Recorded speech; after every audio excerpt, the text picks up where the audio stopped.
Hello, Namaskar. Welcome to English for Everyone. My name is Ratanlal Sharma. Today, I am going to teach you synthesis, which is very important topic. Synthesis. So, without wasting any time, let's get started.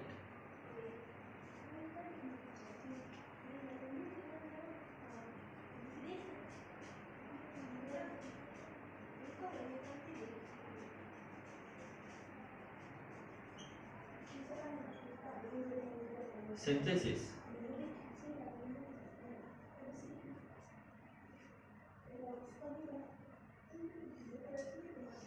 इसमें हमें simple sentence से वाक्य को जोड़ना होगा। वाक्य को जोड़ेंगे और कैसे जोड़ेंगे ये मैं आपको बताने वाला हूँ। आइए शुरू करते हैं।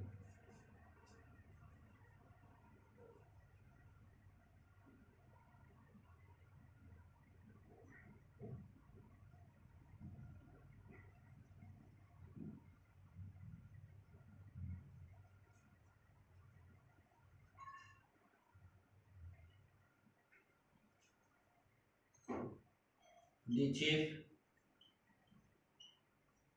took out a knife. The thief took out a knife. चोर ने एक चाकू निकाला। His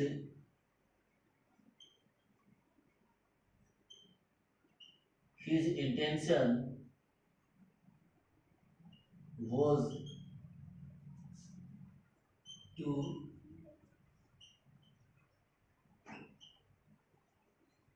frighten me. चोर ने चाकू निकाला। The thief took out a knife. चोर ने चाकू निकाला। His intention was to frighten me. उसका इरादा मुझे डराने का था। उसका इरादा मुझे डराना था। चोर ने चाकू निकाला, उसका इरादा मुझे डराना था। तो इसमें इन दोनों सेंटेंसों को इस तरह से हिंदी में पहले समझना होगा। उसके बाद में हमें इसको कंबाइन करना है, दोनों वाक्यों को जोड़ना है। कंबाइन कैसे करते हैं? तो इसके जो पढ़ने के बाद में इसको देखना है कि ब्रैकेट में मान लीजिए एग्जाम में क्या होता है कि इस प्रकार से दिया जाएगा कि यूज इन्फिनेटिव। अब इन्फिनेटिव क्या होता है ये आपको समझना होगा। इन्फिनेटिव किसे कहते हैं पहले तो ये समझना है कि अब इसमें लिखा कि यूज इन्फिनेटिव, इन्फिनेटिव का प्रयोग करो। अब विद्यार्थियों को, छात्रों को ये मालूम नहीं होता है कि इन्फिनेटिव क्या होता है, खास करके उन विद्यार्थियों को जो बहुत कम इंग्लिश पढ़ने वाले होते हैं। इन्हें हमारा उद्देश्य है कि जो इंग्लिश नहीं जानते हैं उनको आगे बढ़ाना, उनको इंग्लिश सिखाना और उनको इस लायक बनाना कि वो आगे समझ सके और आगे पढ़ सके, लिख सके और यहाँ तक कि अगर मेहनत करे तो बोल भी सके। तो इस तरह से हमें उसको आगे बढ़ाना है। तो ऐसे विद्यार्थियों के लिए टॉपिक है। तो अब देखना है कि अब इन्फिनेटिव किसको बोलते हैं। जैसे मान लीजिए एक वर्ब मैं आपको यहाँ लिख के बता रहा हूँ। जैसे अब क्या है कि सी का मतलब होता है देखना या मिलना। तो इसके आगे अब हम टू लगाएंगे तभी इसका अर्थ होगा मिलना। अगर सी सीधा ही लिखेंगे तो सी का मतलब है देखो। सी का मतलब क्या हुआ? देखो। तो इसके आगे टू लगाएंगे तो इसका अर्थ क्या बनेगा? देखना। तो ऐसे जब हम वर्ब के आगे, बेस्ट फॉर्म के आगे, वर्ब के किसी फर्स्ट फॉर्म के आगे यानी उससे पहले टू लगाएंगे तो वो क्या कहलाएगा? इन्फिनेटिव कहलाएगा। इन्फिनेटिव कहलाएगा। तो आइए इन्फिनेटिव से हमें इन दोनों को जोड़ना है। किस तरह से जोड़ना है कि अब ये वाला जो है आपको समझना है कि अब इसमें कोई इन्फिनेटिव है नहीं है। तो आइए इसको जैसा है वैसे लिखेंगे यहाँ पर। जैसे इसमें दिया है the thief took out a knife। चोर ने चाकू निकाला। क्यों निकाला भाई? इतना हमें छोड़ना होगा, इसको हमें छोड़ना है, इतना छोड़ना पड़ेगा, क्योंकि उसका इरादा था। तो जब इसका इरादा है तभी तो ये डराएगा ना, डराने का इरादा था उसका, तो वो उसको भी हमें हटाना पड़ेगा, वो उसको भी हटाना पड़ेगा, ये भी गया। अब हमें ये टू जो है, फ्राइटन का मतलब क्या हुआ? डराना। तो डराना तभी होगा ना कि इसके आगे जब टू लगेगा, तो यहाँ से हम इसको लिख देंगे। तो ये यहाँ से आगे, ये इन्फिनेटिव यहाँ से शुरू है, यहाँ से इन्फिनेटिव है। अब दूसरे वाक्य में जहाँ से इन्फिनेटिव यानी कि वर्ब के आगे टू लगा होगा, वहां से आप आगे वाला उतारेंगे, यानी कि जो का त्यों उतार देंगे उसको, तो वो इन्फिनेटिव होगा। तो नाइफ के यानी पहला वाक्य पूरा उतर गया, उसके बाद में आपको क्या करना है? टू फ्राइटन, टू तो ये वाला है और फ्राइटन ये वाला है, तो क्या करेंगे? फ्राइटन, FRIGHTEN, फ्राइटन, और उसके बाद में क्या होगा? मी। अब ये कंप्लीट हुआ, आंसर आपका बन चुका है। इसमें क्या था? The thief took out a knife, चोर ने चाकू निकाला। हिज इंटेंशन वाज, उसका इरादा था, टू फ्राइटन मी, मुझे डराना, उसका इरादा मुझे डराना था।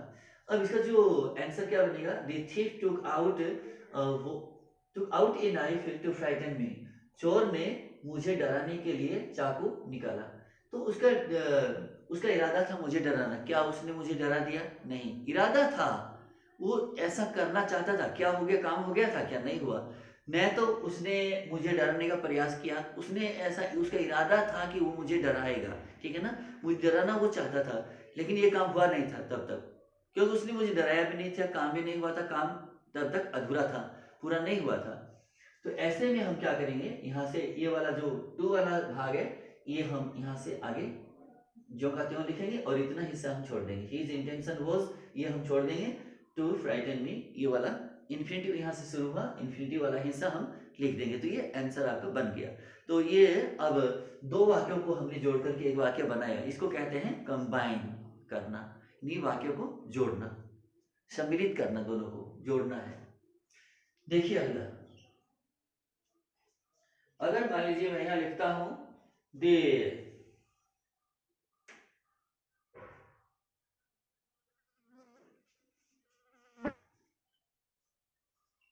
doctor, the doctor prescribed a tonic, a tonic, doctor ने टॉनिक लिखा। प्रेस्क्राइब का मतलब है पर्ची पर लिख के देना, ठीक है ना। तो the doctor prescribe A tonic, doctor ने टॉनिक लिख कर दिया। तो अब ये क्या हुआ? ये पास्ट डेफिनेट में है, तो ही वांटेड, ही वांटेड, वह चाहता था, he wanted to make me strong. Strong कौन बनेगा? मी बनेगा, मी है वो स्ट्रॉन्ग बनेगा। तो ये क्या है कि ये एडजेक्टिव है, और ये एडजेक्टिव किसका है? मी का एडजेक्टिव है, ये कंप्लीमेंट हुआ ये। तो कंप्लीमेंट में या तो हम कोई नाउन लगाते हैं या फिर हम कंप्लीमेंट में एडजेक्टिव का यूज करते हैं, तो ये हुआ। तो the doctor prescribe a tonic, doctor ने टॉनिक लिख कर दिया। He wanted to make me strong, वह मुझे मजबूत बनाना चाहता था, मुझे तगड़ा करना चाहता था, तो ये हुआ। तो इसमें भी हम क्या करेंगे? इन्फिनेटिव का यूज करेंगे। किसका यूज करना है इसमें? इन्फिनेटिव का। तो यहाँ यूज इन्फिनेटिव, ऐसे परीक्षा में दिया होगा सामने ब्रैकेट में infinitive,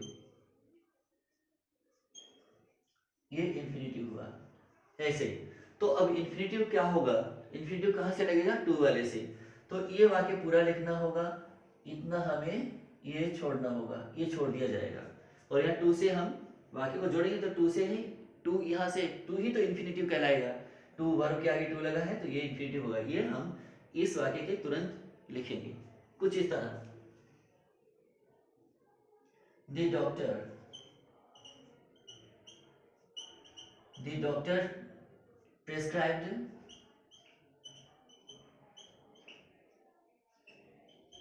prescribed a tonic, prescribed a tonic, prescribed a tonic। इसके बाद में क्या लिखा है? To make me strong, to make me strong, ये हुआ। डॉक्टर ने मुझे मजबूत करने के लिए टॉनिक लिखा, ये हुआ। The doctor prescribed a tonic to make me strong, ये बन गया आपका आंसर। यानी वाक्य को जोड़ दिया। इसे कहते हैं इन्फिनेटिव का यूज करना। इन्फिनेटिव जब ब्रैकेट में लिखा हो तो इस तरह से वाक्य को जोड़ा जाएगा। यानी पहला वाक्य लिखना है, दूसरे वाक्य में टू से लेकर के लास्ट तक लिखना है फिर, ठीक है, ये ध्यान रखना है। अगला,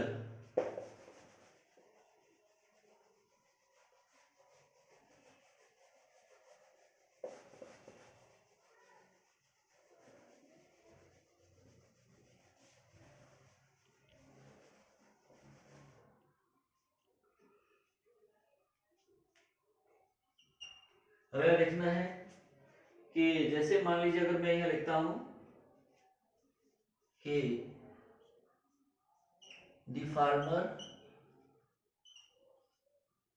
सॉ ए स्नेक, किसान ने एक सर्प को देखा, किसान ने एक सर्प को देखा।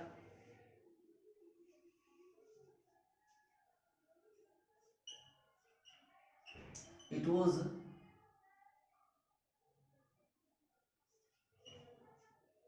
हाफ डेड, वह अधमरा था। किसान ने the farmer saw a snake, किसान ने सर्प को देखा। इट वॉज हाफ डेड, वह अधमरा था। सांप कैसा था? अर्धमरा। यानी कि अब सांप के बारे में कहा गया कि वह अधमरा था, ठीक है ना। अब हमें इसको यूज क्या करना है इसमें, ये हम आपको बताने वाले हैं। यूज क्या होगा कि इसमें एडजेक्टिव लगाना है, ठीक है ना। इसमें यूज ऐसे लिखा होगा, यूज एडजेक्टिव, ADJECTIVE, एडजेक्टिव। अब इसमें आपको एडजेक्टिव का मतलब क्या होता है? विशेषण, ठीक है ना। यानी कि सर्व की विशेषता क्या रही थी, ये वाली बात हमें लिखनी है। नाउन के आगे हमें उसकी विशेषता लिखनी है, उसका एडजेक्टिव लिखना है। एडजेक्टिव कहाँ लिखा जाएगा? नाउन के लिए आता है एडजेक्टिव, और नाउन की विशेषता वो बताएगा कि नाउन, या फिर वो प्रोनाउन की विशेषता बताएगा। एडजेक्टिव का काम ही तो दो ही होता है ना। तो हमें एडजेक्टिव कहाँ लगाना है? हम एडजेक्टिव को नाउन के पहले लगाएंगे, उससे पूर्व, ठीक है ना, कुछ इस तरह। अब जैसे मान लीजिए हम इसका आंसर बनाना चाहते हैं तो क्या लिखेंगे? दी,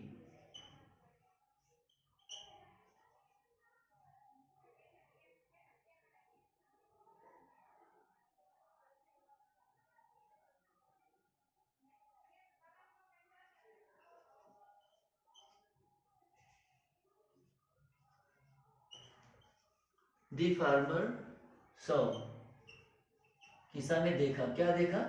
अब देखना, किसान ने देखा, क्या देखा? अब इसमें क्या है कि इतना हमें हटाना पड़ेगा, ठीक है ना। अधमरा, क्या देखा? अधमरा क्या था? वो सर्प था। तो यहाँ हम क्या करेंगे? ए लिखेंगे, फिर लिखेंगे हाफ डेड। अब यहाँ हाफ, ये हो गया हाफ, फिर लगा दिया हाइफन, उसके बाद में क्या है? Dead, DEAD। अधमरा क्या था? वो सर्प। तो यहाँ लिखेंगे स्नेक, हाफ डेड स्नेक। अब देखना है, ये उत्तर बन गया आपका। The farmer saw a half dead snake, किसान ने एक अधमरा सर्प देखा। इसे कहते हैं एडजेक्टिव, ठीक है ना।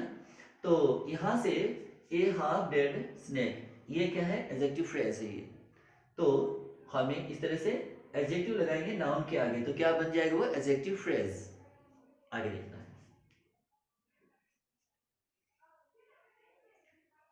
अगला देखना है कि जैसे अब हम आगे वाक्य को बनाने वाले हैं कि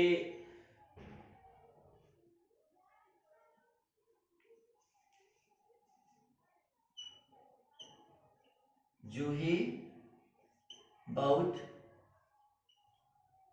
Juhi bought a ring, Juhi ने एक अंगूठी खरीदी। क्या खरीदी? अंगूठी।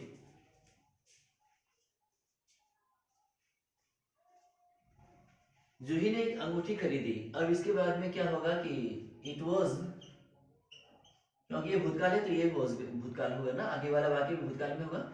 इट वॉज, इट वॉज, जूही ने एक अंगूठी खरीदी। इट वॉज ये है सोने की अंगूठी थी, ठीक है ना। It was a ring of gold, gold GOLD, ये सोने की अंगूठी थी, ऐसे लिखा गया इसमें मान लीजिए। तो ऐसे अगर मान लीजिए एग्जाम में आता है तो आपको क्या करना है इसमें कि यूज देखना है कि यूज किसका करना है, क्योंकि आप यूज को देखोगे तभी पता चलेगा ना। तो आपको करना है इसमें, इसमें लिखा होगा ब्रैकेट में कि यूज एडजेक्टिव फ्रेज,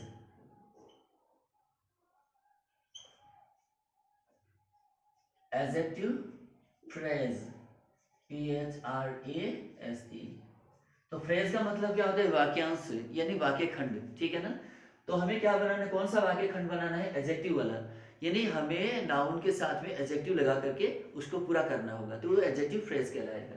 आगे आगे, यानी कि फ्रेज तभी होगा नाउन के साथ में, नाउन के पहले हम एडजेक्टिव लगा देंगे तो वो क्या बन जाएगा, फ्रेज। कैसा फ्रेज, एडजेक्टिव फ्रेज, विशेषण वाला वाक्य खंड, ये बनेगा। तो आइए आगे इसके कैसे बनाते हैं। इसका जो आंसर रहेगा वो है जूही, जूही लिखना है,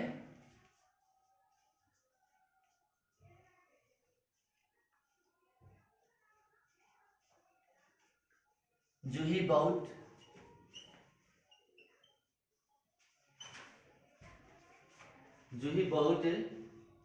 ए गोल्ड रिंग। जूही ने क्या खरीदा, एक सोने की अंगूठी। अब देख लीजिए कितना हुआ कि हमें रिंग तो इसमें था ही लिखा हुआ, रिंग तो है ही है, लेकिन वो किसका था, वो ये सोने, सोने का था वो, ये सोना हमें। अब सोना अपने आप में क्या है कि अब यहाँ सोना क्या चीज है, ये भी एक नाउन है, ठीक है ना। ये क्या है, एक नाउन है, मेटेरियल नाउन है, ये भी नाउन है, ये भी नाउन है, रिंग भी एक नाउन है। तो जब एक नाउन के पहले दूसरा नाउन आएगा तो वो, एक नाउन तो ये है, इससे पहले जो नाउन आएगा ना ये एडजेक्टिव का काम करने लगेगा, भले ही वो नाउन है, दोनों ही नाउन है, लेकिन पहले आने वाला नाउन से पहले नाउन आएगा तो वो एडजेक्टिव का काम करेगा, दूसरा वो नाउन कहलाएगा, ये ध्यान रखना है। तो क्या है कि जूही बॉट ए गोल्ड रिंग, जूही ने एक सोने की अंगूठी खरीदी, ये हुआ। देखिए अगला,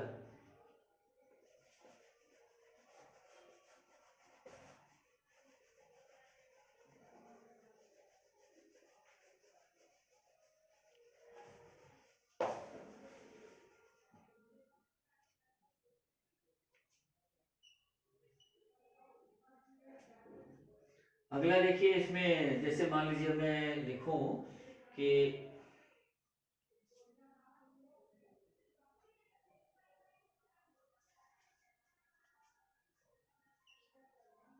राजू, राजू वेंट अवे, राजू चला गया, राजू वेंट अवे, राजू चला गया, अवे का मतलब है वो है ही नहीं यानी चला गया, तो राजू चला गया, ये हुआ। तो अगला मान लीजिए दूसरा सेकंड सेंटेंस है कि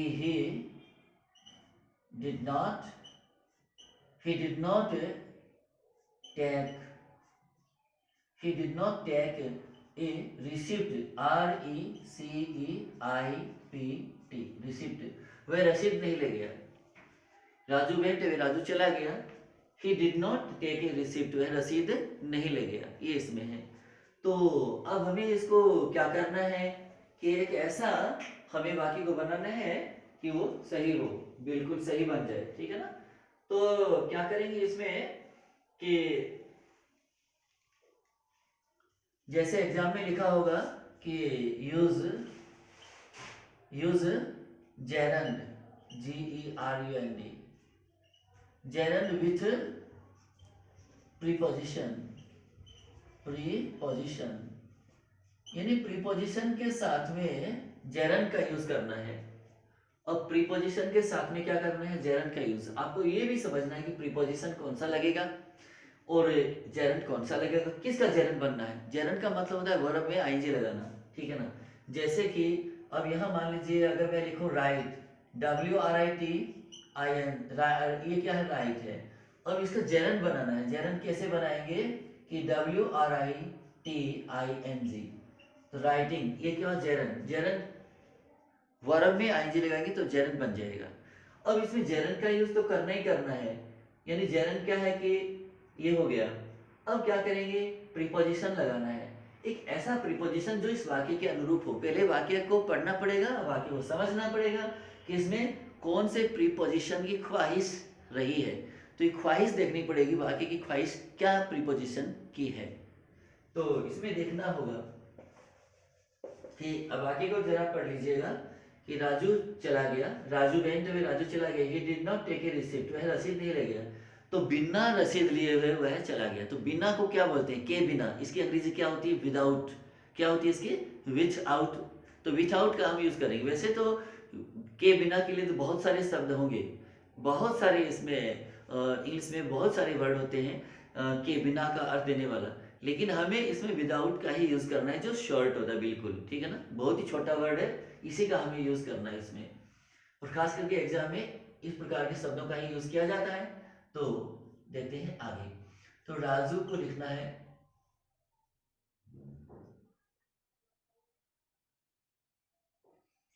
Raju went away, went away, Raju चला गया, क्या क्या चला गया ना।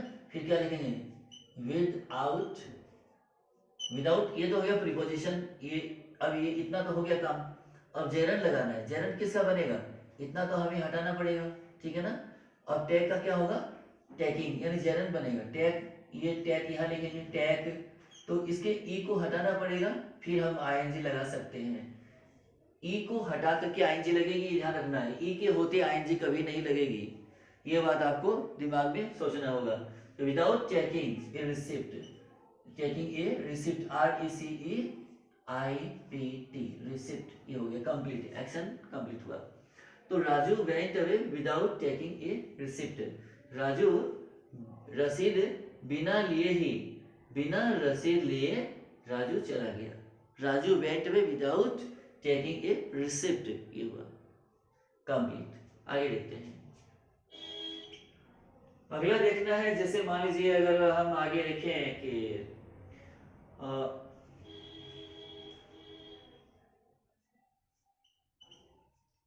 he is rich, वह अमीर है, वह धनवान है, मान लीजिए वह अमीर है, वह धनवान है। अगला वाक्य मैं लिख रहा हूं कि he is not happy, वह खुश नहीं है, ठीक है ना।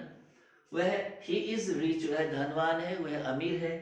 he is not happy, वह खुश नहीं है, वह प्रसन्न नहीं है। तो हमें इसको कंबाइन करना है वाक्य को। तो कंबाइन करने के लिए इसमें हमें किसका यूज करना होगा, जैसे एग्जाम में यहाँ दिया होगा, क्या दिया होगा कि यूज यूज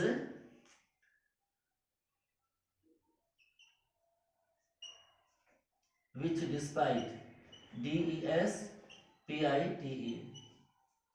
डिस्पाइट के साथ प्रयोग करो, यानी डिस्पाइट का प्रयोग करो। इसमें किसका यूज करना है, डिस्पाइट का। अब डिस्पाइट का यूज करके हमें वाक्य को पूरा करना है। यूज लिख देंगे या फिर मान लीजिए बिगिन कर देंगे यहाँ, ठीक है ना। तो BEGIN, begin, begin with despite, despite के साथ शुरू कीजिए, ऐसा होगा। तो डिस्पाइट से शुरू करना है। तो देखना है डिस्पाइट कहाँ लगाए, इस वाले वाक्य में लगाए या इस वाले में लगाए, देखना है कि डिस्पाइट का मतलब क्या हुआ। डिस्पाइट का मतलब होता है के बावजूद, के बावजूद। डिस्पाइट का क्या हिंदी है, के बावजूद। इन स्पाइट का अर्थ भी वही होता है, इन स्पाइट ऑफ, के बावजूद। और डिस्पाइट का अर्थ भी के बावजूद, लेकिन डिस्पाइट के बाद ऑफ नहीं लगता और इन स्पाइट के बाद में ऑफ लगता है, बस इतना सा फर्क है इसमें। और अर्थ दोनों का एक ही है, एक ही काम है, एक ही अर्थ है। तो देखना है डिस्पाइट का यूज करते हुए। तो ही इज रिच, वह धनवान है, ही इज नॉट हैप्पी, वह खुश नहीं है। तो धनवान होने के बावजूद वह खुश नहीं है, हमें ये समझना है, धनवान होने के बावजूद। तो इसका जो हम आंसर बनाएंगे कि धनवान होने के बावजूद, तो यहाँ क्या लिखेंगे, डिस्पाइट, DESPITE, डिस्पाइट बीइंग। अब डिस्पाइट रीच करेंगे तो धनवान के बावजूद, अब यह होने होना ये और लिखना पड़ेगा ना, तो हमें क्या करना पड़ेगा, बिंग। बिंग का मतलब क्या होता है, होना। तो ये जेरन का हमने यूज किया है यहाँ। तो डिस्पाइट बिंग, डिस्पाइट बिंग और डिस्पाइट बिंग क्या, रिच, अमीर होने के बावजूद। डिस्पाइट बिंग रिच, धनवान होने के बावजूद, धनवान होने के बावजूद, ये हुआ। अब क्या करेंगे, ही इज नॉट हैप्पी। अब आगे क्या लिखेंगे, ही इज नॉट हैप्पी, वह खुश नहीं है। धनवान होने के बावजूद वह खुश नहीं है। अगर हम मान लीजिए डिस्पाइट का नहीं करते हैं यूज, तो फिर हम मान लीजिए इन स्पाइट ऑफ का करते हैं। अगर हम डिस को हटा देते हैं, यहाँ लिख देते हैं इन स्पाइट ऑफ, ठीक है ना, इन लगा करके, और फिर हम क्या करेंगे, यहाँ ऑफ लगा देंगे। अब ये इसका यूज करना है, in spite of. In spite of का मतलब वही हुआ ना जो डिस्पाइट का है। अब हमें इन स्पाइट ऑफ के साथ अगर वाक्य को लिखना पड़े तो हम कुछ इस तरह लिखेंगे। तो पहले हम क्या लिखेंगे, in spite of, in spite of, in spite of being rich, in spite of being rich. अभी क्या हुआ, धनवान होने के बावजूद, ये हो गया, वापिस वही अर्थ आ जाता है, ठीक है ना, धनवान होने के बावजूद। अब क्या करेंगे, ही इज नॉट हैप्पी, तो आगे हम क्या लिखेंगे, he is not happy, HAPPY, he is not happy. तो ये वाक्य पूरा हुआ। तो अगर डिस्पाइट से आता है तो हम ऐसे लिखें, और इन स्पाइट ऑफ से आता है तो हम ऐसे लिखें। ये बातें आपको समझनी होगी। अगला देखिए,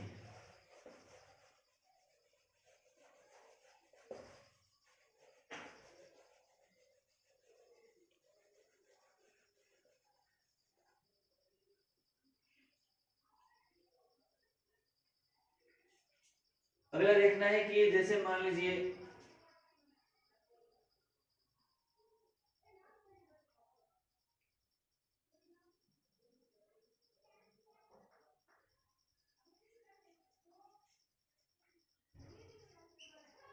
पंडित, ठीक है ना, नेहरू, पंडित नेहरू। अब पंडित नेहरू के बारे में हमें लिखना है कि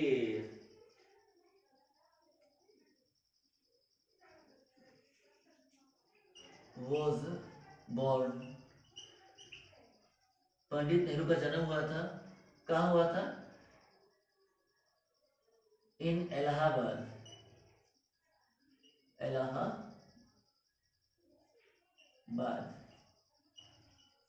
इन इलाहाबाद, इलाहाबाद में उनका जन्म हुआ था। तो क्या करना है, इलाहाबाद में, तो यहाँ क्या करना है, एट का यूज करना है, इन नहीं लिखना है, मान लीजिए एट। तो Pandit Nehru was born at Allahabad, Pandit Nehru का जन्म जो है इलाहाबाद में हुआ था, ठीक है ना। फिर क्या लिखना है कि was he was the first prime, he was the first, ठीक है ना, he was the first prime minister, minister of India, India, वह भारत का प्रथम प्रधानमंत्री थे। पंडित नेहरू इलाहाबाद में जन्मे थे। He was the first prime minister of India, वह भारत के प्रथम प्रधानमंत्री थे। अब हमें इसको दिखाना है। अब दोनों वाक्य को पढ़ने के बाद में आपको पता चलेगा इसमें कि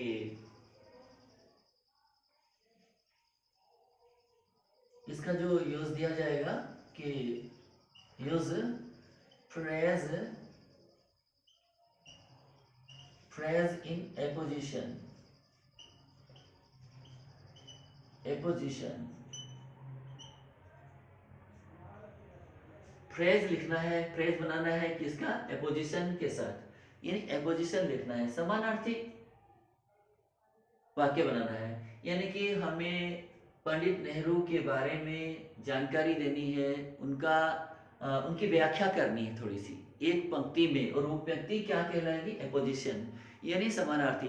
तो जितना महत्व पंडित नेहरू का होगा उतना ही महत्व है उसके साथ में जो हम लिखेंगे ना, जैसे कि the prime minister of India, ये लिखना चाहते हैं तो वो भी उतना ही, यानी कि प्रथम प्राइम मिनिस्टर भारत के कौन थे। अब इसके यानी पंडित नेहरू के नाम के बाद में हम ये बात लिखने वाले हैं, तो पंडित नेहरू लिखेंगे, उसके बाद में ये लिख देंगे, तो ये उनकी व्याख्या हो जाएगी, अर्थात वो अपोजिशन कहलाएगा। यानी फ्रेज है, फ्रेज में कभी सब्जेक्ट नहीं आता है, ये ध्यान रखना है। और जहाँ तक उसमें वर्ब भी, फ्रेज में वर्ब, अगर वर्बियल फ्रेज है तो उसमें तो हो जाएगा, लेकिन इसमें वर्ब नहीं होता, इसमें सब्जेक्ट नहीं होगा। खास बात तो ये है कि फ्रेज में कभी सब्जेक्ट नहीं आता, तो इसमें इस वाले फ्रेज में कोई सब्जेक्ट नहीं है। तो क्या करेंगे, पंडित नेहरू। अब देखना है इसका आंसर कैसे बनाते हैं। पीटी लिखना है, इसका मतलब पंडित हो गया, नेहरू NEHRU, पंडित नेहरू हो गया। उसके बाद में क्या लिखना है, कोमा लगानी है, क्योंकि इसके बारे में हम लिखेंगे ना, फ्रेज अपोजिशन करना है। तो अब इतना हम हटा देंगे, क्योंकि बात पंडित नेहरू की हो रही, तो ही वॉज, वह थे, यानी भारत के प्रथम प्रधानमंत्री थे, तो ही वॉज इतना हटा देंगे, पंडित नेहरू के बारे में लिखना है। तो अब यहाँ से लिखना है दी फर्स्ट प्राइम मिनिस्टर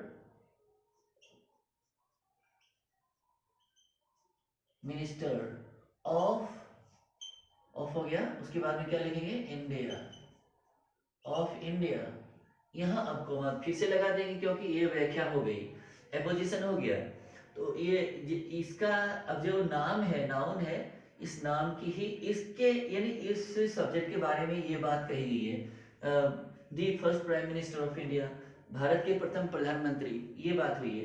कौन थे वो, किसका, ये किसके बारे में, ये फ्रेज किसके लिए है, पंडित नेहरू के लिए है, ठीक है ना। पंडित नेहरू लेकर के हम उनके बारे में ये व्याख्या करी है, यानी कि वो कौन थे ये बताया है, पोजीशन है। जितना महत्व इसका है उतना महत्व इसका भी है, दोनों के महत्व बराबर में है। यानी इसको समझने के लिए इसे ये पढ़ना पड़ेगा, ये समझना है। तो फिर क्या करेंगे, इतना होने के बाद में फिर रह जाता है हमारा क्या, क्या कहना चाहते हैं, कहना ये चाहते हैं कि उनका जन्म इलाहाबाद में हुआ था, ठीक है ना। पंडित नेहरू जो भारत के प्रथम प्रधानमंत्री थे, इतना लिखने के बाद में उनका जन्म जो है इलाहाबाद में हुआ था, ये हम कहना चाहते हैं। तो यहाँ क्या लिखेंगे, कोमा के बाद में लिखना है was born at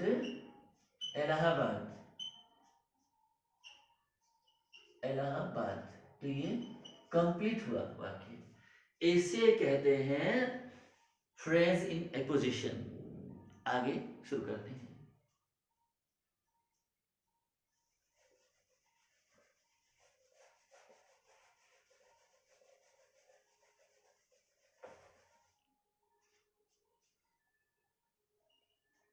अगला देखना है आपको कि जैसे अगर मैं ले हूं कि Japan is a rich country,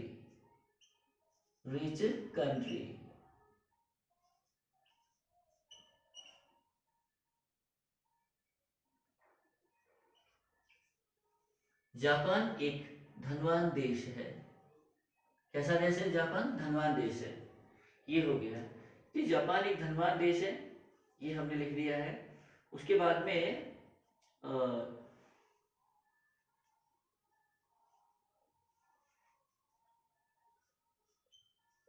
it is called, इसे कहते हैं, इट इज कॉल्ड, इसे कहते हैं, क्या कहते हैं, the land of the rising sun, सूर्योदय वाला देश कहते हैं इसे, सूर्योदय वाला देश कहते हैं। क्या कहते हैं, सूर्योदय वाला देश। जापान एक जो है वो धनवान देश है, और इसे सूर्योदय वाला देश कहते हैं। अब इसमें भी हमें क्या करना है, अपोजिशन ही देना है, ठीक है ना। तो यूज करना है किसका, use phrase in opposition,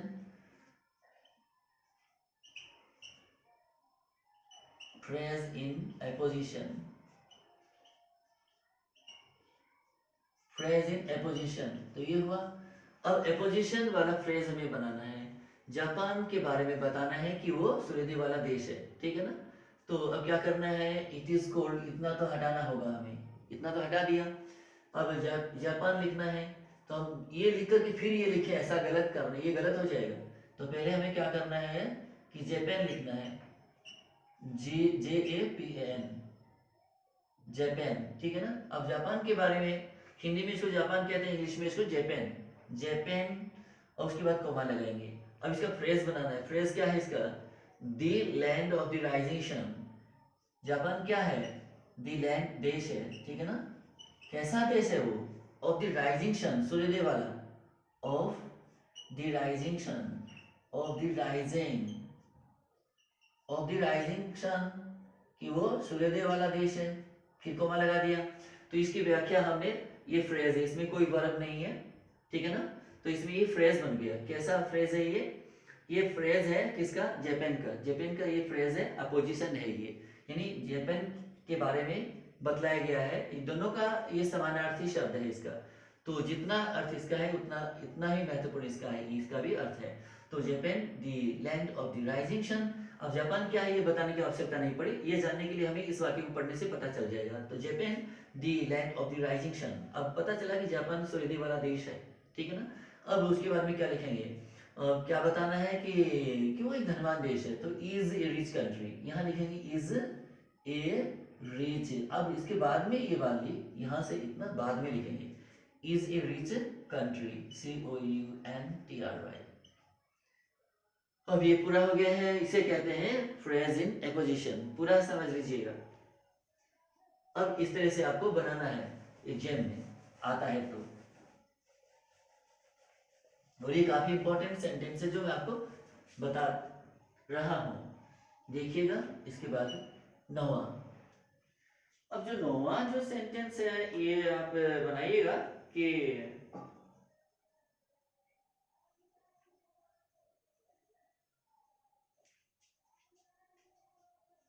Nirala, Nirala was brought up,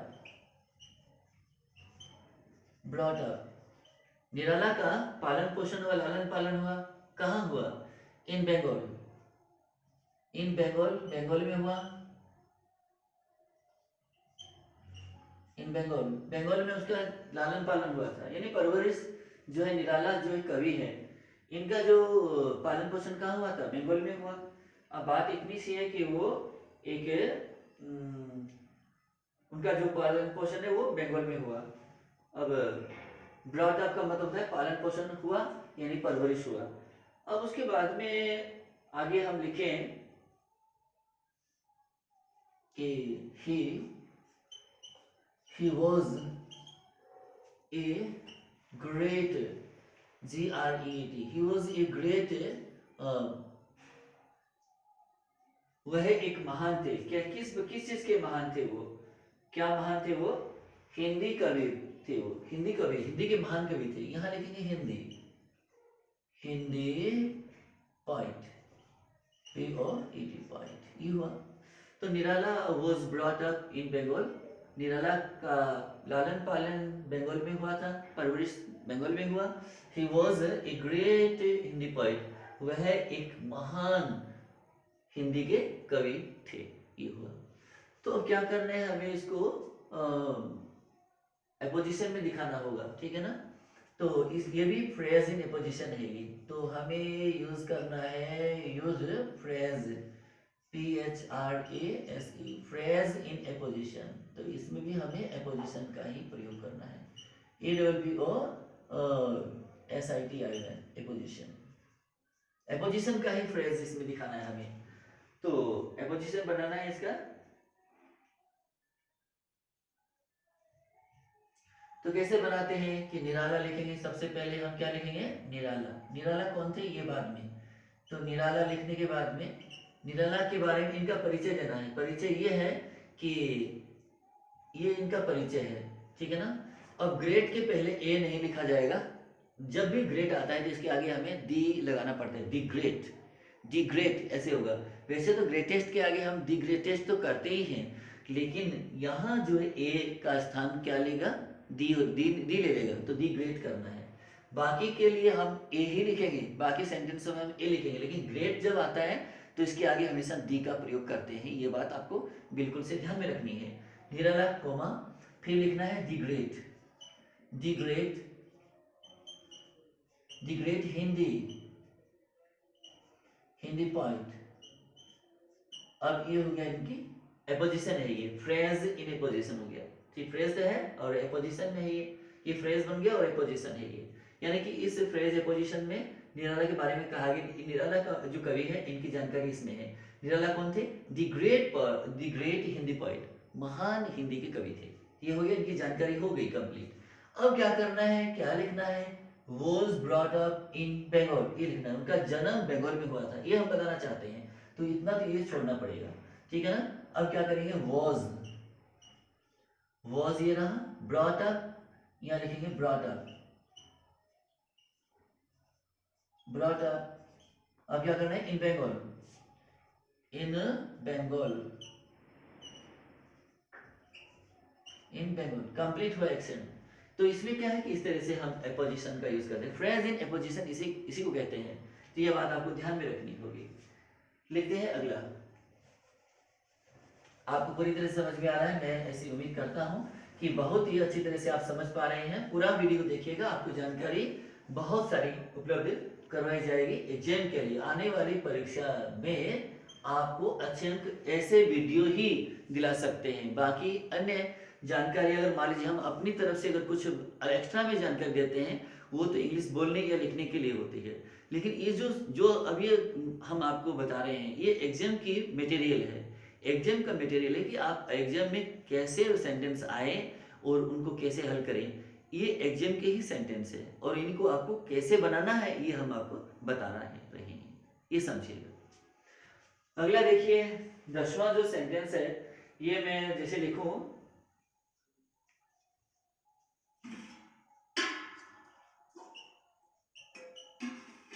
Pratap was a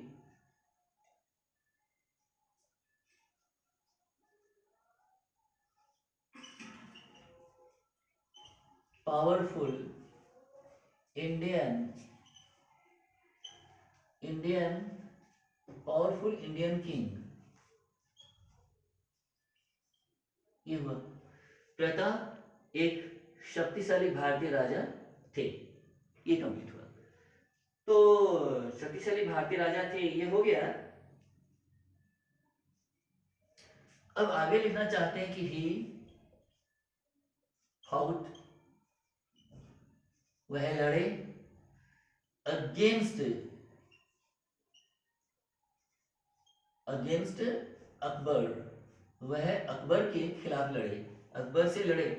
he fought against Akbar, against Akbar, Akbar से लड़े वो।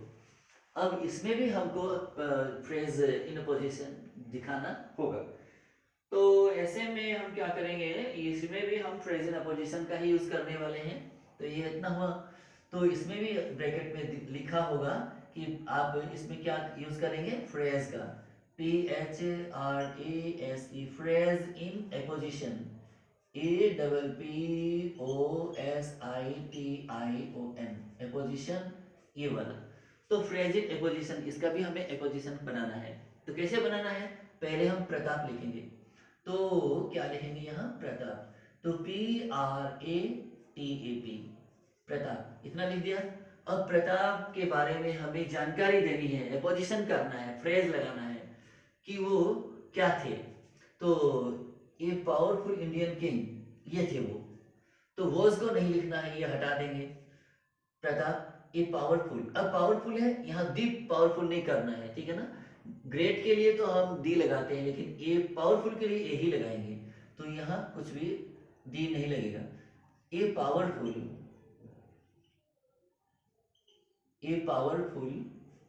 इंडियन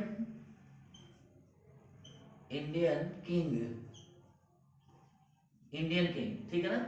प्रताप, इनके बारे में परिचय क्या हुआ, a powerful Indian king, Pratap एक शक्तिशाली भारतीय राजा थे। ये हो गया complete.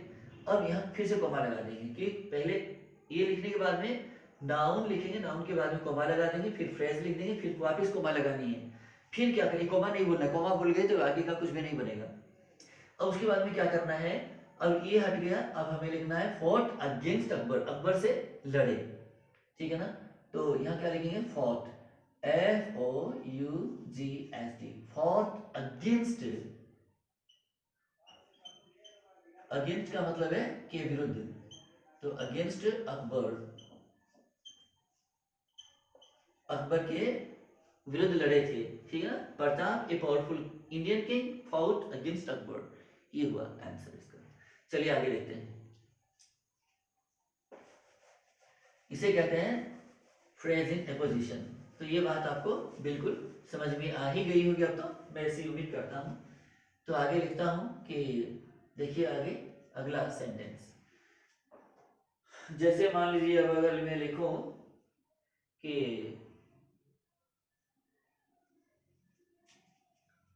he sat on the sofa, वह सोफे पर बैठा, वह सोफे पर बैठा, he sat on the sofa,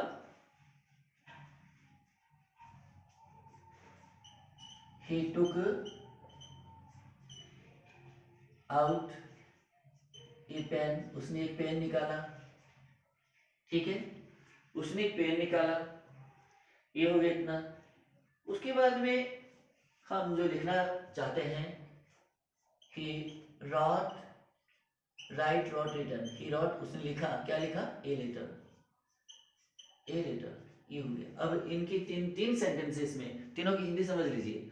he set on the sofa, वो सोफे पर बैठा, ही टुक आउट ए पेन, उसने एक पेन निकाला, फिर है ही रॉट ए लेटर, उसने एक पत्र लिखा।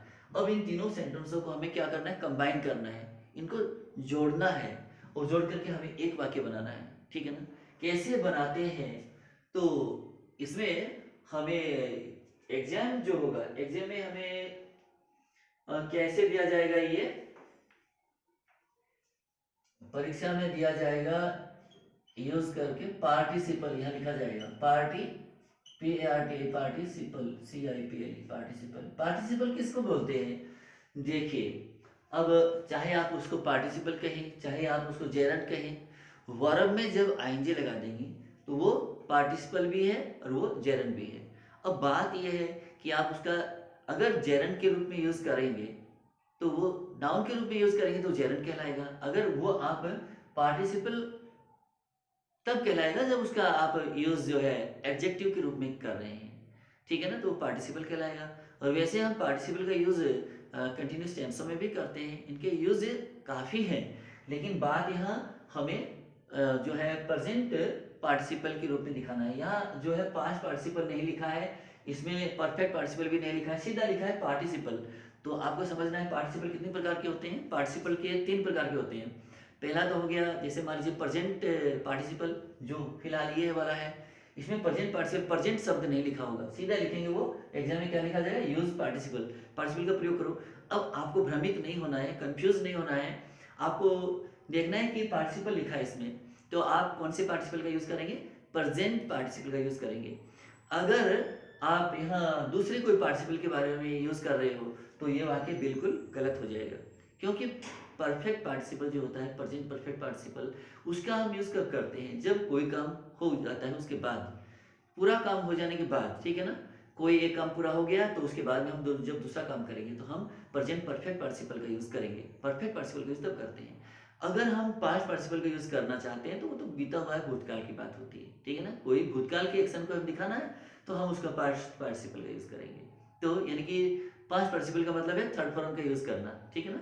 जैसे आप समझते हैं कि वर्ब के 3 रूप होते हैं, वैसे 5 रूप होते हैं, लेकिन थर्ड रूप जो होता है जैसे गो, वेंट, गोन, तो गोन का यूज करना, गोन अपने आप में क्या है, थर्ड फॉर्म है, रीच्ड अपने आप में थर्ड फॉर्म है, ठीक है ना। जैसे मान लीजिए अब रिटेन अपने आप में थर्ड फॉर्म है, जैसे बिगुन ये अपने आप में थर्ड फॉर्म है, ठीक है। तो थर्ड फॉर्म का मतलब है तीसरा रूप, वर्ब की तीसरा जो रूप है थर्ड फॉर्म कहलाता है। देखिए आगे, तो हमें इसका पार्टिसिपल लिखना है, पार्टिसिपल का यूज करके हमें इस वाक्य को बनाना है। ही सेट ऑन द सोफा, वो सोफे पर बैठा, तो ही टुक आउट ए पेन, उसने पेन निकाला, और फिर उसने क्या किया, पत्र लिखा। तो अब हमें क्या करना है कि अब इस ही को हटा देंगे, टुक का क्या होगा, टैग, फर्स्ट फॉर्म की आईएनजी लगती है, सेकंड या थर्ड की कभी आईएनजी नहीं लगती। तो टू का फर्स्ट फॉर्म बनाना है आपको, तो यहाँ क्या लिखेंगे, टैकिंग, टैकिंग करेंगे। ये टैग के क्या लगा दिया, आईएनजी, तो ये क्या बन गया, पार्टिसिपल, इसे कहते हैं पार्टिसिपल।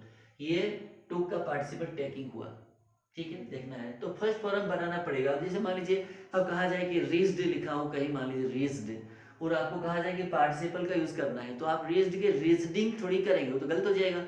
लेकिन आपको क्या करना है, रीचिंग करना होगा। रीच इन उसकी ईडी हटाइएगा, फिर आप उसके आईएनजी लगाइएगा, तो रीचिंग हो जाएगा। वैसे वर्ब के बारे में आपको जानकारी प्राप्त करनी ही पड़ेगी, ठीक है ना, काफ़ी जानकारी इसमें जुटानी पड़ेगी, उसके बाद में आप इसको आराम से हल कर सकते हैं। तो taking out a pen, pen बाहर निकाल कर, taking out a pen, pen बाहर निकाल कर, पेन बाहर निकाला, किस लिए निकाला, पत्र लिखने के लिए, तो आपको इस ही को हटाना है, ठीक है ना। पर पेन निकाला गया, पेन निकालने का क्या पर्पस क्या है, इसका पर्पस ये है कि लिखने के लिए, पर लिखना है, लिखना ही है, पत्र लिखना है, तो पर्पस है पत्र लिखना। तो आप पर्पस दिखाने किसका यूज करेंगे, फॉर का यूज करेंगे। फॉर अपनी तरफ से लगाना होगा, समझना पड़ेगा। फॉर राइटिंग, रोट का फर्स्ट फॉर्म क्या हुआ, राइट, तो राइट के क्या लगाएंगे, आईएनजी, तो ये क्या हुआ, WRITING, राइटिंग, ठीक है ना, राइटिंग ए लेटर, लेटर हो गया ये, ठीक, ये हुआ कंप्लीट। तो taking out a pen for writing letter, पत्र लिखने के लिए पेन निकाल कर, ठीक है ना, पेन निकाल कर, फिर क्या हुआ, फिर यहाँ कोमा लगा दीजिएगा, फिर लिखना है कि ही सैट ऑन दी सोफा, वह सोफे पर बैठा, ही सैट, ये लिखा दिया यहाँ, sat on the sofa, SOFA, sofa, ये कंप्लीट हुआ।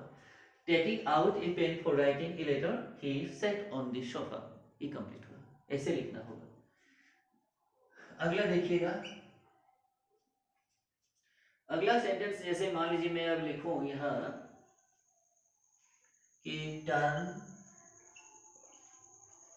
Turn to the left, turn to the left, left में मुड़ जाओ, अर्थात है बाईं तरफ मुड़ जाओ, ये मतलब हुआ इसका। तो ये आदेशात्मक बन गया फिलहाल तो ये।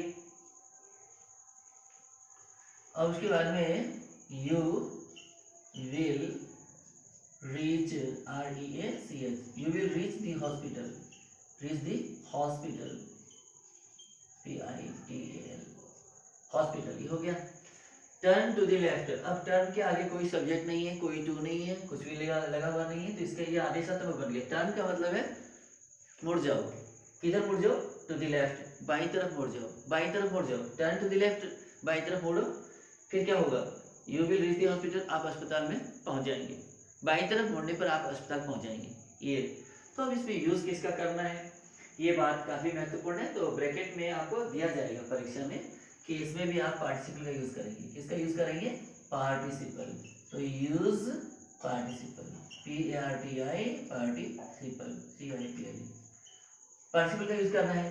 तो जैसे हमने इसको किया था पार्टिसिपल का यूज, वैसे ही इसमें पार्टिसिपल का यूज करना है। अब पार्टिसिपल यानी वर्ब, कौन से वर्ब, वर्ब इसमें आईएनजी लगेगी या इसमें आईएनजी लगेगी, ये आपको तय करना है, और ये तय तभी होगा जब आप इसकी हिंदी बना पाएंगे। अब दोनों वाक्यों को पढ़ेंगे, दोनों वाक्य की हिंदी बनाएंगे, फिर आपको पता चलेगा कि आईएनजी कहाँ लगनी है। तो टर्न टू द लेफ्ट है ना, बाईं तरफ मुड़ो, तो बाईं तरफ मुड़कर आप अस्पताल में पहुंच जाएंगे, मुड़ेंगे तब ना, ऐसा करके फिर आप ये काम करेंगे, ठीक है, ऐसा हुआ। तो इसमें क्या करेंगे, टर्निंग, टर्न के क्या लगानी है, आईएनजी, तो ये टर्न है, इसमें हम क्या लगा देंगे, आईएनजी, तो टर्निंग हुआ, ये पार्टिसिपल कहलाया। तो टर्निंग टू द लेफ्ट, बाईं तरफ मुड़कर, ठीक है ना, ये हुआ, बाईं तरफ मुड़कर। अब फिर क्या करना है, यू विल, बाईं तरफ मुड़ते हुए या बाईं तरफ मुड़कर, ठीक है ना, बाईं तरफ मुड़ते हुए या ते हुए भी इसका ही अर्थ है, बाईं तरफ मुड़ते हुए यानी बाईं तरफ मुड़कर, you will reach, REACH, reach the hospital, hospital, आप अस्पताल पहुंचेंगे, बाईं तरफ मुड़ते हुए आप अस्पताल पहुंचेंगे, बाईं तरफ मुड़कर आप अस्पताल पहुंचेंगे, यानी ये काम करेंगे तभी आप यहाँ पहुंचेंगे, यह मतलब हुआ। चलिए आगे देखते हैं, इसी को कहते हैं प्रेजेंट पार्टिसिपल, लेकिन यहाँ प्रेजेंट ये शब्द लिखा नहीं होगा, पार्टिसिपल लिखा जाएगा ना, पार्टिसिपल सिर्फ ये शब्द लिखा हो, तो आप समझ जाइएगा कि हमें वर्ब में आईएनजी लगाने को कहा जा रहा है और कुछ नहीं, बस, और बाकी को जोड़ना है।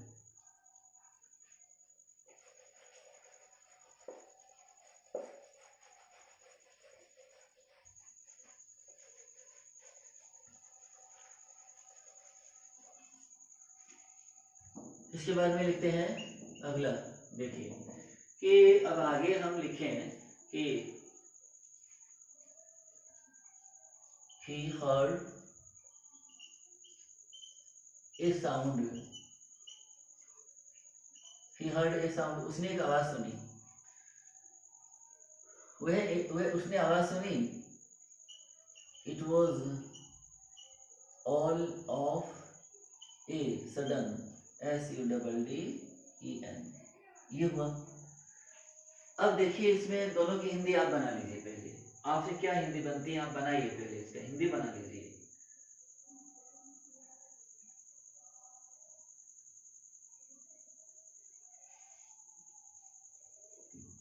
इसमें जो है यूज क्या करना है, एडवर्बियल फ्रेज है ये, एडवर्बियल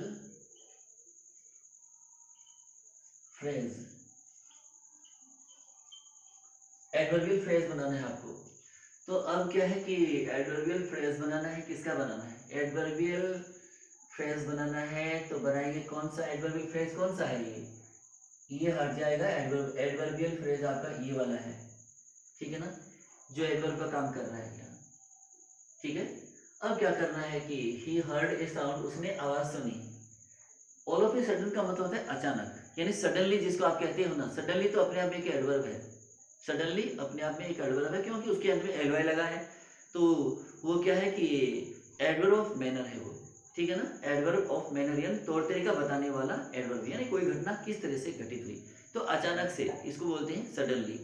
तो सडनली का हम एडवर्बियल बनाएंगे, एडवर्बियल फ्रेज, तो कैसे बनेगा, ऑल ऑफ ए सडन, ये हो गया, उसमें एलवाई को हटा करके हम ऑल ऑफ ए सडन ऐसे बनाएंगे, तब वो सडनली का अर्थ देने लग जाएगा। आइए आगे, अब क्या लिखेंगे, इसको सर्वप्रथम लिखेंगे, ऐसे शब्दों का यूज हम पहले करते हैं वाक्य की, तो यहाँ क्या लिखेंगे, पहले लिखेंगे all, all of a sudden, SUDDEN, comma, तो इतना करने के बाद में कॉमा लगाइएगा, क्योंकि इस पर हम अत्यधिक बल देना चाहते हैं, इस पर जोर देना चाहते थे, जोर देंगे तो ऑल ऑफ ए सडन को हमें पहले लिखना होगा, सडनली को अगर हम पहले लिखते हैं तो वो अपने आप में एडवर्ब है, हम सडनली भी लिख सकते थे, लेकिन सडनली ये लिख नहीं सकते, क्योंकि अब इसमें कहा गया है, आदेश है कि एडवर्बियल फ्रेज का यूज कीजिए, एडवर्ब का यूज मत कीजिए, एडवर्बियल फ्रेज का यूज कीजिए, और एडवर्बियल फ्रेज ये वाला है ऑल ऑफ ए सडन, ये आपको ध्यान में रखना होगा, all of a sudden, he heard a sound, he heard, SEARD, he heard a sound, SOUND, he heard a sound, अचानक उसने एक आवाज सुनी, ये हुआ, इसे कहते हैं एडवर्बियल फ्रेज। ये तो एडवर्बियल फ्रेज एडवर्बियल कितना है, ये तो इतना है एडवर्बियल फ्रेज, और बाकी ये तो ये वाला सेंटेंस है, तो इस तरह से ये वाक्य आंसर आपका पूरा हुआ। अब मान लीजिए हम आगे लिखना चाहते हैं अगला, तो अगला जो सेंटेंस है कि जैसे अब आगे बनाए,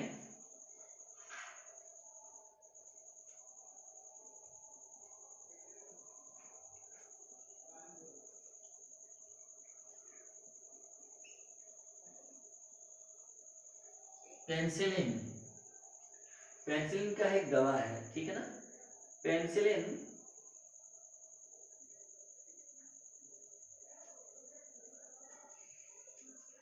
is a useful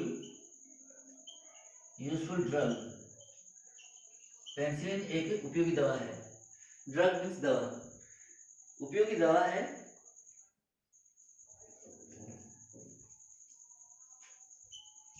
it was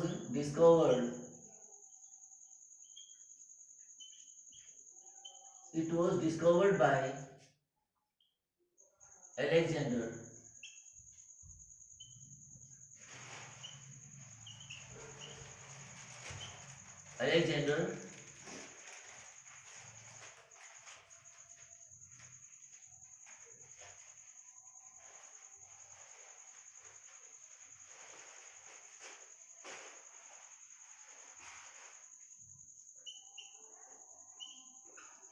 Fleming कर दीजिए, अलेक्जेंडर में एक एल लगाइए, अलेक्जेंडर फ्लेमिंग। अब देखना क्या है कि penicillin is a useful drug, penicillin एक उपयोगी दवा है, लाभदायक दवा है, उपयोगी दवा है, यूजफुल दवा है वो। इट वॉज डिस्कवर्ड, इसकी खोज की गई, इसका खोज किया था किसने, by Alexander Fleming, Alexander Fleming ने इसकी खोज की, ये हुआ। तो एक पेनिसिलिन एक उपयोगी दवा है, इसकी खोज अलेक्जेंडर फ्लेमिंग ने की, ये हो गया। अब हमें इसका क्या करना है ये देखना है, इसको भी हमें जो है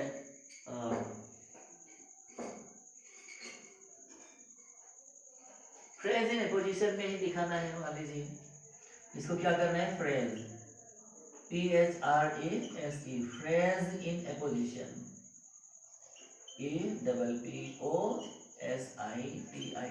एपोजिशन, फ्रेज इन एपोजिशन का हमें इसका यूज करना है, फ्रेज इन एपोजिशन दिखाना है। तो अब इसको हम कैसे करेंगे, जैसे मान लीजिए हम लिखना चाहते हैं पेनिसिलिन के बारे में, पेनिसिलिन है ना, तो यहाँ लिखेंगे सबसे पहले क्या, पेनिसिलिन, PENICILLIN, पेनिसिलिन हो गया ना। अब क्या करें, पेनिसिलिन की अब हमें एपोजिशन देना है, एपोजिशन क्या है इसकी, इटोज को हटाएंगे, इटोज को हटाएंगे। अब पेनिसिलिन क्या चीज़ है, अब इसको भी हटा देंगे, इसको हटाएंगे, ये यूजफुल ड्रग, एक उपयोगी दवा है, penicillin a useful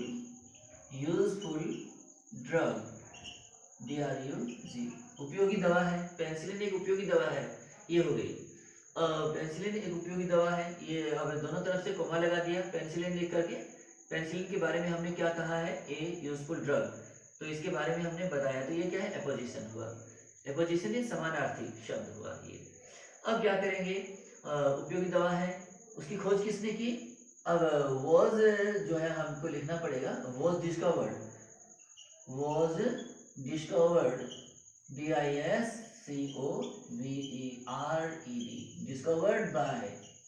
discovered by Alexander Fleming, ALEXANDER, Alexander Fleming. अब ये हुआ कंप्लीट।